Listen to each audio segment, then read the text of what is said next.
I'm Mark McAllister at Museum Station, where chances are the thousands of people riding the trains below me right now would be very interested in what's going on just down the street at Queen's Park, where talks are taking place about uploading the subways right now, and they're happening behind closed doors.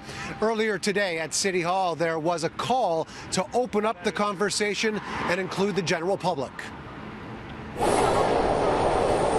The sound of trains could be drowned out by the voices speaking out against uploading subways to the province. We want the people of Toronto to know what's at stake. Mayor John Tory's executive committee was met with a room full of people, concerned they wouldn't otherwise be heard while discussions between officials are going on the other side of the tracks. What would be really good to see is a very extensive and public and transparent consultation, more along the lines of a task force, where we draw on people's, the general public's engagement with this issue, the issues that they're raising, everybody from TTC workers to TTC riders.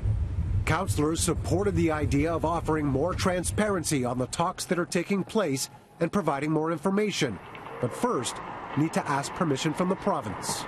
Those discussions are ongoing. This is simply an updating report that also recommends a public information campaign so that the people out there will know what's being discussed and we can get their views on it and consult them.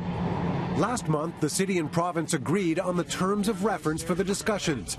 3 possible options for the upload have been presented, including Queen's Park taking ownership of the existing and future subway lines.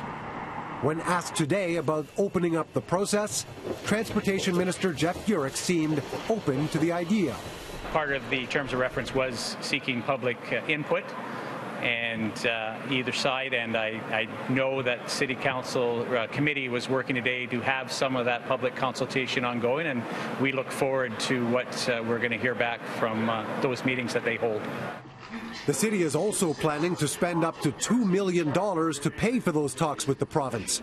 Today's report requests that Queen's Park pay the city back. But are the questions and concerns about transparency coming from City Hall really going to make a difference? Those fighting to be heard certainly hope so. So I don't think it's just theatrics. I think this kind of thing matters.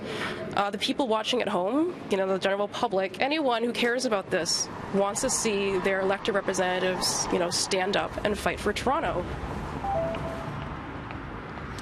As was the case when the size of City Council was cut in half by the province, the uploading of the subways is totally up to Queen's Park.